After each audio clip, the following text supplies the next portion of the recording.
ಸ್ನೇಹಿತರೆ ನಮಸ್ಕಾರ. ರನ್ ಭೂಮಿ ಯೂಟ್ಯೂಬ್ ಚಾನಲ್ಗೆ ಸ್ವಾಗತ ಸುಸ್ವಾಗತ. ಸ್ನೇಹಿತರೆ, ರೇಣುಕಾ ಸ್ವಾಮಿ ಕೊಲೆ ಪ್ರಕರಣಕ್ಕೆ ಸಂಬಂಧಪಟ್ಟಂತೆ ನಟ ಚಾಲೆಂಜಿಂಗ್ ಸ್ಟಾರ್ ದರ್ಶನ್ ಜೈಲಿಗೆ ಹೋಗಿದ್ದಾರೆ.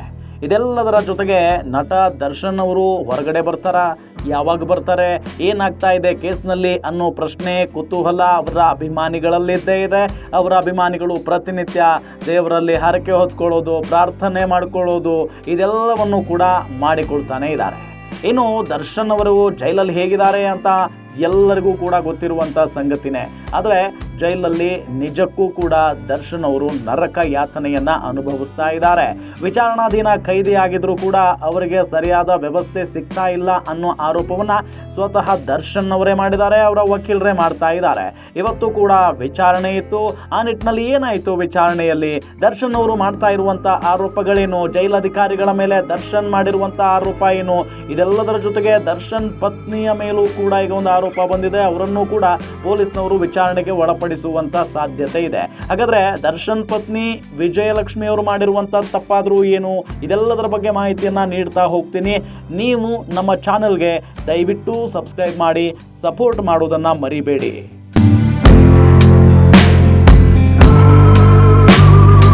ಸ್ನೇಹಿತರೆ, ರೇಣುಕಾ ಸ್ವಾಮಿ ಕೊಲೆ ಪ್ರಕರಣದಲ್ಲಿ ಸೆರೆವಾಸ ಅನುಭವಿಸ್ತಾ ಇರೋ ದರ್ಶನ್ ಮತ್ತೆ ಖಾತೆ ತೆಗೆದಿದ್ದಾರೆ.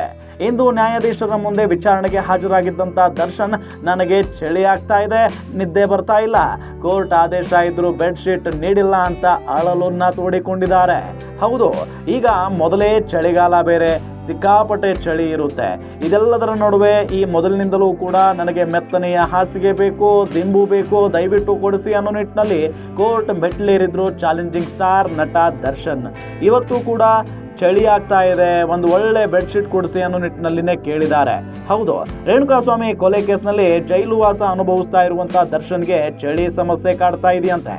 ಹೀಗಾಗಿ ನನಗೆ ಜೈಲಲ್ಲಿ ಚಳಿ ಹೆಚ್ಚಾಗಿದೆ, ರಾತ್ರಿ ಇಡೀ ನಿದ್ದೆ ಬರ್ತಿಲ್ಲ, ಕೋರ್ಟ್ ಆದೇಶ ಇದ್ರೂ ಬೆಡ್ಶೀಟ್ ನೀಡಿಲ್ಲ ಅಂತ ಅಳಲು ತೋಡಿಕೊಂಡಿದ್ದಾರೆ. ಇಂದು ವಿಚಾರಣೆ ಹಿನ್ನೆಲೆ ಜೈಲಿನಲ್ಲಿರೋ ದರ್ಶನ್ ಸೇರಿದಂತೆ 6 ಆರೋಪಿಗಳನ್ನ ವಿಡಿಯೋ ಕಾನ್ಫರೆನ್ಸ್ ಮೂಲಕ ಹಾಗೂ ಉಳಿದ ಆರೋಪಿಗಳನ್ನ ನೇರವಾಗಿ ನ್ಯಾಯಾಧೀಶರ ಮುಂದೆ ಹಾಜರುಪಡಿಸಲಾಗಿತ್ತು. ಈ ವೇಳೆ ಹಾಜರಾತಿ ತೆಗೆದುಕೊಂಡ ಬಳಿಕ ನ್ಯಾಯಾಧೀಶರ ಬಳಿ ಮಾತನಾಡಲು ದರ್ಶನ್ ಅವರು ಮನವಿಯನ್ನ ಮಾಡಿಕೊಂಡಿದ್ರು. ಸೊ ಆ ನಿಟ್ಟಿನಲ್ಲಿ ದರ್ಶನ್ ಸಾಕಷ್ಟು ಆರೋಪಗಳನ್ನ ಮಾಡ್ತಾರೆ, ತಮ್ಮ ನೋವುಗಳನ್ನ ಹೇಳ್ಕೊಳ್ತಾರೆ ನ್ಯಾಯಾಧೀಶರ ಮುಂದೆ. ಈ ಬಾರಿಯೂ ಕೂಡ ಜೈಲಾಧಿಕಾರಿಗಳ ಮೇಲೆ ಸಾಲು ಸಾಲು ಆರೋಪಗಳನ್ನ ದರ್ಶನ್ ಅವರು ಮಾಡ್ತಾರೆ. ಹೌದು ಸ್ನೇಹಿತರೆ, ಈ ವೇಳೆ ಜೈಲು ಅಧಿಕಾರಿಗಳನ್ನ ಪ್ರಶ್ನೆ ಮಾಡಿದ್ದಾರೆ ನ್ಯಾಯಾಧೀಶರು. ಕೋರ್ಟ್ ಆದೇಶ ಇದ್ರೂ ಯಾಕೆ ಬೆಡ್ಶೀಟ್ ನೀಡಿಲ್ಲ ದರ್ಶನ್ ಅವರಿಗೆ ಅಂತ ಹೇಳಿ ತರಾಟೆಗೆ ತೆಗೆದುಕೊಂಡಿದ್ದಾರೆ. ಬೆಡ್ಶೀಟ್ ನೀಡುವಂತೆ ಅಧಿಕಾರಿಗಳಿಗೆ ಸೂಚಿಸಿದ್ದಾರೆ ನ್ಯಾಯಾಧೀಶರು. ಮತ್ತೊಂದು ಕಡೆ ಪ್ರಾಸಿಕ್ಯೂಷನ್ ಸಲ್ಲಿಸಿದ್ದಂತ CRPC 294ನ ಅಡಿ ಅರ್ಜಿ ಸಂಬಂಧ ಪವಿತ್ರ ಗೌಡ ಪರ ವಕೀಲರು ಆಕ್ಷೇಪಣೆಯನ್ನ ವ್ಯಕ್ತಪಡಿಸಿದ್ದಾರೆ. ಮುಂದಿನ ವಿಚಾರಣೆಯನ್ನ ಡಿಸೆಂಬರ್ 3ನೇ ತಾರೀಕಿನಂದು ಮುಂದೂಡಿ ಸೆಷನ್ಸ್ ಕೋರ್ಟ್ ನ್ಯಾಯಾಧೀಶರು ಆದೇಶವನ್ನ ಹೊರಡಿಸಿದ್ರು. ಇನ್ನು ಮತ್ತೊಂದು ಕಡೆ ಜೈಲಿನಲ್ಲಿ ಖೈದಿಗಳಿಗೆ ರಾಜಾತಿಥ್ಯ ಕೇಸ್ ಸಂಬಂಧ ಧನ್ವೀರ್ ವಿಡಿಯೋ ಬಿಡುಗಡೆಗೂ ನನಗೂ ಸಂಬಂಧನೇ ಇಲ್ಲ, ನನಗೆ ವಕೀಲರೊಬ್ಬರು ಕಳಿಸಿದ್ರು, ನಾನು ಅದನ್ನ ದರ್ಶನ್ ಪತ್ನಿ ವಿಜಯಲಕ್ಷ್ಮಿಗೆ ಶೇರ್ ಮಾಡಿದ್ದೆ ಎಂಬ ಸ್ಫೋಟಕ ಮಾಹಿತಿ ಹೊರ ಹಾಕಿದ್ದಾರೆ. ಹೀಗಾಗಿ ಪೊಲೀಸರು ವಿಜಯಲಕ್ಷ್ಮಿ ಅವರನ್ನ ವಿಚಾರಣೆಗೆ ಒಳಪಡಿಸುವ ಬಗ್ಗೆ ಚರ್ಚೆ ಮಾಡ್ತಾ ಇದ್ದು, ಅದಕ್ಕೂ ಮುಂಚಿತವಾಗಿ ವಿಡಿಯೋ ವೈರಲ್ ಆಗಿರೋ ಮಾಹಿತಿ ಕೋರಿ ಮೆಟಾ ಸಂಸ್ಥೆಗೆ ತನಿಖಾಧಿಕಾರಿಗಳು ಪತ್ರ ಬರೆದು ಮಾಹಿತಿಯನ್ನ ಕೂಡ ಕೋರಿದ್ದಾರೆ. ಮಾಹಿತಿ ಬಂದ ಬಳಿಕ ಯಾರಿಂದ ಯಾರಿಗೆ ವಿಡಿಯೋ ಸೆಂಡ್ ಆಯಿತು, ಆ ವಿಡಿಯೋವನ್ನ ಯಾರು ವೈರಲ್ ಮಾಡಿದ್ರು ಅನ್ನೋದು ಬಯಲಾಗ್ತಾ ಹೋಗುತ್ತೆ. ಈ ನಿಟ್ಟಿನಲ್ಲಿ ಬಹಳಷ್ಟು ಸಮಸ್ಯೆಗಳನ್ನ ದರ್ಶನ್ ಅವರು ಎದುರಿಸ್ತಾ ಇದ್ದಾರೆ. ಇದೆಲ್ಲದರ ಜೊತೆಗೆ ಜೈಲಿನಲ್ಲಿ ರಾಜಾತಿಥ್ಯ ಅಂದರೆ ಬೇರೆ ಬೇರೆ ಖೈದಿಗಳಿಗೆ, ಬೇರೆ ಬೇರೆ ಅಪರಾಧ ಮಾಡಿರುವಂಥ ಖೈದಿಗಳಿಗೆ ರಾಜಾತಿಥ್ಯವನ್ನು ನೀಡಲಾಗ್ತಾ ಇದೆ ನೋಡಿ ಅನ್ನೋ ನಿಟ್ಟಿನಲ್ಲಿ ಸಿಕ್ಕಾಪಟ್ಟೆ ವೈರಲ್ ಆಯಿತು. ಈ ವಿಚಾರವನ್ನೇ ಮುಂದಿಟ್ಕೊಂಡು ಕೋರ್ಟ್ನಲ್ಲೂ ಕೂಡ ಬಹಳಷ್ಟು ವಾದ ಪ್ರತಿವಾದಗಳು ಕೂಡ ನಡೀತಾ ಇದ್ದಾವೆ.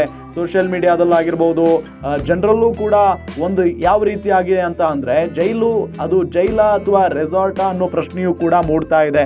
ಒಬ್ಬ ಉಮೇಶ್ ರೆಡ್ಡಿ, ಕಾಮುಕ ಉಮೇಶ್ ರೆಡ್ಡಿ ಶಿಕ್ಷೆಗೆ ಗುರಿ ಆಗಿರುವಂಥ ಒಬ್ಬ ಅಪರಾಧಿ, ಆತ ಆರಾಮಾಗಿ ಮೊಬೈಲ್ನ ನೋಡಿಕೊಂಡು ಮೊಬೈಲ್ ಫೋನ್ನಲ್ಲಿ ಮಾತಾಡಿಕೊಂಡು ಎಂಜಾಯ್ ಮಾಡ್ಕೊಂಡಿದ್ದಾನೆ.